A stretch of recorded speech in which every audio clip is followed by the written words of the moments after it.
नमस्कार बच्चों। तो ये है कक्षा 12वीं अर्धवार्षिक परीक्षा एमपी बोर्ड विषय भूगोल का असली पेपर। ठीक है, अर्धवार्षिक परीक्षा एमपी बोर्ड 2021-2022 कक्षा 12वीं विषय भूगोल। ठीक है, समय 3 घंटे का मिला है, पूर्णांक 80 नंबर का मिला है। लेकिन बच्चों यहाँ पर ये जो पेपर है आपका, ये पेपर तो यहाँ पर है मेरे पास, लेकिन बच्चों मैं आपको पेपर नहीं बता सकता। अगर मैंने आपको पेपर बताया तो लफड़ा बन जाएगा और जबरन में बाट लग जाएगी भैया, बाट लग सकती है। इसलिए मैं रिस्क लेना नहीं चाहता हूँ बच्चों। तो बच्चों मैं आपको बताना चाहता हूँ पेपर में मैं आपको बता रहा हूँ पेपर में ना बच्चों, ये 2 प्रश्न मैं आपको बता, इस वीडियो में आपको 2 प्रश्न बता सकता हूँ। आप ये 2 प्रश्न याद कर लीजिए भूगोल के लिए। खनन से क्या आशा है, खनन की विधि बताइए, ये प्रश्न पेपर में आना है। और इस वीडियो में आपको समझाऊंगा अभी परीक्षा अध्ययन के माध्यम से, है ना। और दूसरा प्रश्न बच्चों यहाँ पर आपका है, एक सेकेंड। उत्प्रवास और आप्रवास क्या है? उत्प्रवास और आप्रवास क्या है बच्चों? ये आपका दूसरा प्रश्न है, पेपर में आया बच्चों आपका ये। और एक प्रश्न आप और लिख लीजिए बच्चों, और ये असली है ना, मैं आपको बताना चाहता हूँ। एक प्रश्न यहाँ पर आप और लिख लीजिए बच्चों, आपका प्रश्न यहाँ पर एक और लिख लीजिए, लिंग अनुपात को कैसे मापा जाता है? ये 3 प्रश्न आपको उत्तर के लिए कहीं जाने की जरूरत नहीं है, इसी वीडियो में आप समझिए। तो बच्चों हम समझेंगे यहाँ पर उत्प्रवास और आप्रवास क्या होता है। उत्प्रवास किसे कहा जाता है और आप्रवास किसे कहा जाता है? उत्प्रवास, प्रवास का मतलब होता है चले जाना, उत मतलब पुरानी जगह को छोड़कर। उत्प्रवास किसी स्थान से दूसरे स्थान को जाने को कहते हैं। जैसे यूरोपासिया का ऑस्ट्रेलिया का स्थानांतरित होना, मतलब आप अपना गांव छोड़ करके अगर किसी दूसरी जगह पर चले जाओगे, अगर आप अपना गांव छोड़ करके किसी दूसरे स्थान पर चले जाओगे तो इसको उत्प्रवास कहा जाएगा। किसी एक स्थान को छोड़ करके किसी दूसरे स्थान पर चले जाना उत्प्रवास कहलाता है। उत्प्रवास का मतलब क्या होता है? उत्प्रवास किसी स्थान से दूसरे स्थान को जाने को कहते हैं। जब कोई आदमी किसी एक स्थान को छोड़ करके किसी दूसरे स्थान पर चला जाता है, किसी एक स्थान को छोड़ करके किसी दूसरे स्थान पर चला जाता है, तो यह घटना उत्प्रवास कहलाती है। उत्प्रवास किसी स्थान से दूसरे स्थान को जाने को कहते हैं।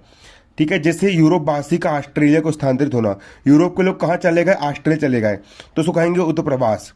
अगला होता है आप्रवास। आप्रवास, आप्रवास का मतलब जो होता है कि तुम्हारे गांव में कोई बाहर से कोई दूसरा आदमी आया है ना, तो उसको हम बोल लेंगे आप्रवास। जब बाहर से मानव किसी प्रदेश के अंदर आ जाता है तो उसे आप्रवास कहते हैं। जब बाहर से मानव किसी प्रदेश के अंदर स्थानांतरित होता है तो उस घटना को आप्रवास कहते हैं। जैसे उत्तरी अमेरिका के पूर्व तटीय क्षेत्र पर यूरोप के लोग आने लगे। उत्तर अमेरिका में कहाँ के लोग आने लगे? यूरोप के लोग आने लगे, तो ये कहलाएगा ये आप्रवास। ठीक है, उत्प्रवास मतलब छोड़ करके जाना और आप्रवास मतलब देश के अंदर आना। ठीक है बच्चों, आपका अगला प्रश्न है, लिंग अनुपात कैसे मापा जाता है? लिंग, 2 प्रकार के लिंग होते हैं। एक होता है स्त्रीलिंग यानी लड़की, और एक होता है पुल्लिंग, पुल्लिंग यानी लड़का। लिंग अनुपात स्त्री और पुरुष को कैसे मापते हैं? मतलब प्रति 1000 स्त्री पर कितने पुरुष है? आप उनके ऊपर नहीं, मतलब आप गलत मत समझना। प्रति 1000 स्त्री की तुलना में पुरुष कितने हैं, उसको कहेंगे हम लिंग अनुपात। लिंग अनुपात किसी देश की जनसंख्या में स्त्री और पुरुषों की संख्या की बीच का अनुपात है। मतलब हम स्त्री और पुरुष की तुलना करेंगे, कौन ज्यादा, लड़का ज्यादा लड़की ज्यादा, है ना। प्रति 1000 पुरुषों पर स्त्रियों की संख्या, प्रति 1000 पुरुषों के लिए कितनी स्त्रियां उपलब्ध है? भारत में क्या है कि पुरुष ज्यादा है और लड़कियां कम है, इसी कारण लड़कियों के भाव बढ़े रहते हैं। ठीक है, प्रति 1000 पुरुषों पर स्त्रियों की संख्या अथवा प्रति 1000 स्त्रियों पर पुरुषों की संख्या के रूप में लिंग अनुपात को मापा जाता है। ठीक है, कि प्रति 1000 पुरुषों पर कितनी स्त्रियां हैं? प्रति 1000 पुरुषों पर स्त्रियों की संख्या को लिंग अनुपात कहते हैं। प्रति 1000 स्त्रियों पर पुरुषों की संख्या, प्रति 1000 स्त्रियों पर पुरुषों की संख्या। ठीक है, प्रति 1000 पुरुषों पर स्त्रियों की संख्या को हम कहेंगे प्रति 1000 पुरुषों पर स्त्रियों की संख्या। ये होता है लिंग अनुपात। ठीक है, लिंग अनुपात किसी देश की जनसंख्या में स्त्री और पुरुषों की संख्या के बीच का अनुपात होता है।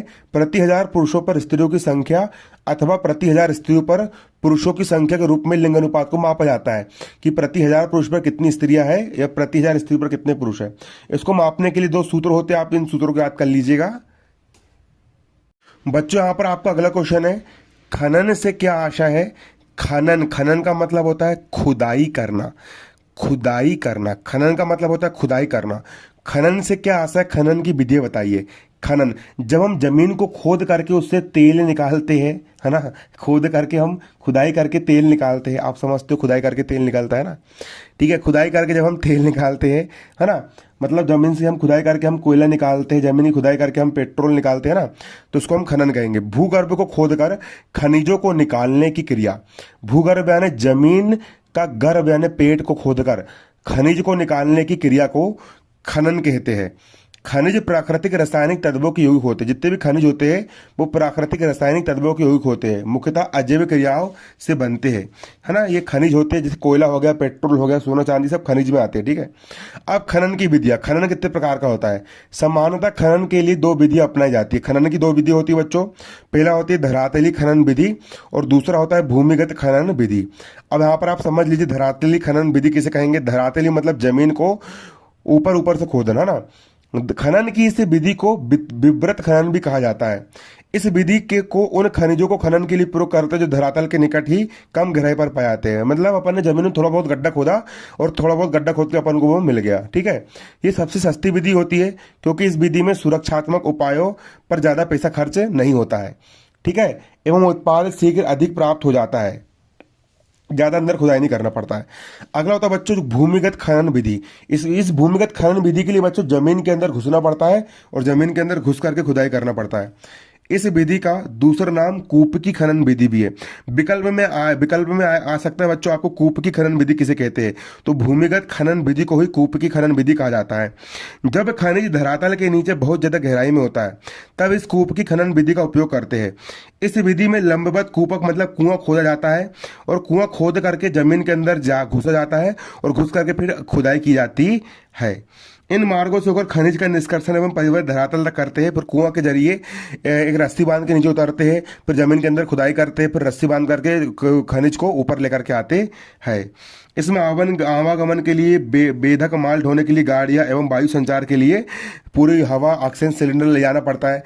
खनन की ये विधि बहुत जोखिम भरी, इसमें मर भी सकते हैं क्योंकि इसमें जहरीली गैस, आग और बाढ़ के कारण कई बार दुर्घटना होने का भय रहता है कि इंसान डूब करके मर जाता है। तो बच्चों आज की वीडियो में इतना ही। आप अगर कक्षा 12वीं अगर आप आर्ट्स में हो, कक्षा 12वीं अगर आप आर्ट्स में हो तो बच्चे आर्ट्स वाले कक्षा 11वीं आर्ट्स और 12वीं आर्ट्स के बच्चों के लिए हमारे यूट्यूब चैनल का नाम है भारतीय शेर आर्ट्स। आप यूट्यूब पर सर्च कीजिए भारतीय शेर आर्ट्स तो आपको हमारा चैनल मिल जाएगा, ठीक है। चैनल सब्सक्राइब कीजिए और इसी प्रकार के वीडियो के लिए लाइक कीजिए। धन्यवाद। जय हिंद, जय भारत।